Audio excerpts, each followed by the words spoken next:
Personnellement, ça ne me pose pas de problème que certaines notions de programmation neurolinguistique soient utilisées dans des écoles de coaching. Au contraire, regardez, au Centre Amphibie, on est en train de développer notre école de coaching.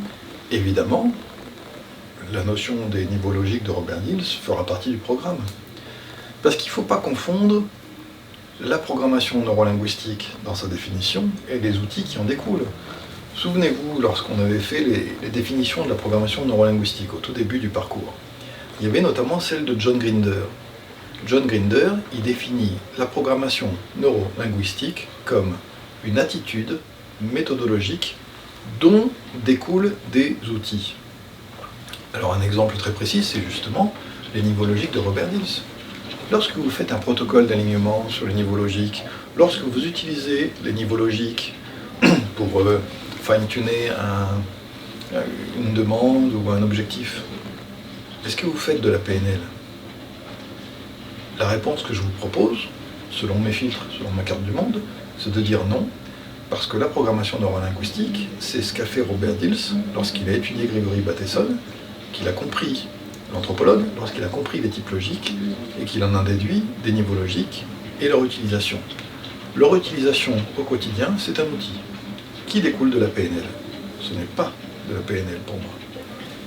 Voilà, après je vous invite à trouver le juste curseur entre cadre externe et cadre interne. Ce que je vous dis, vous prenez pas, ça vous regarde. Si vous êtes cadre interne, vous avez votre propre définition avec ce que vous avez appris.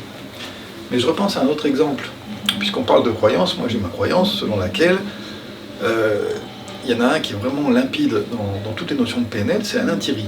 C'est un compatriote qui a écrit pas mal de livres, où il y en a ici, vous pouvez emprunter. Il a fait une modélisation des enfants, ceux qui apprennent facilement, qui sont doués dans certains domaines. Il utilise cette modélisation, il l'applique sur des élèves qui ont des difficultés scolaires, et il obtient des résultats magnifiques. J'ai eu la chance de le rencontrer. Il m'a expliqué par exemple que les règles sur l'accord du participe passé avec le verbe avoir, savoir si le participe passé est avant ou après le complément d'objet direct, c'est une règle compliquée que les élèves ne comprennent pas toujours. Il les prend pendant 1 heure et d'un seul coup ça devient facile pour tout le monde. C'est limpide. Et les profs de français sont là en train de lui dire mais comment vous avez fait, c'est magique, vous êtes vraiment doué. C'est pas parce qu'il est extrêmement pédagogue, il n'est pas en train d'appliquer de la PNL, c'est parce qu'il a fait de la PNL en faisant une modélisation et que maintenant il applique un outil. Donc différenciez bien cette notion de la programmation neurolinguistique comme une attitude, qui est celle que vous avez maintenant.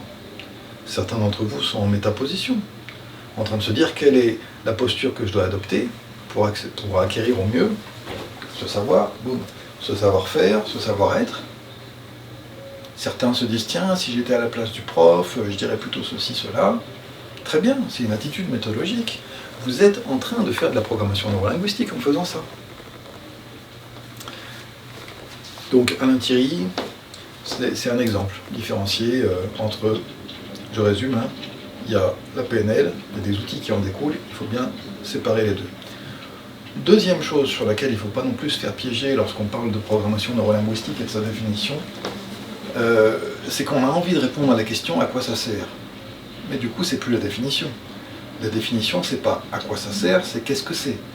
Lorsque on communique, on est obligé d'en parler. C'est-à-dire que Richard Bandler, dans Un cerveau pour changer, il dit voilà, pour moi, donc pour lui, pour Richard Bandler, la programmation neurolinguistique, c'est plutôt quelque chose d'éducatif parce que c'est une façon d'apprendre à utiliser son cerveau, avec les sous-modalités, l'inconscient, le machin, le truc. Mais quelque part, il reconnaît aussi que c'est la modélisation de 3 thérapeutes. Il répond à la question à quoi ça sert, donc on n'est plus vraiment dans la définition. Et je vous invite aussi à bien avoir ça clair dans votre tête. À quoi ça sert, c'est une chose, ce que c'est, c'en est une autre.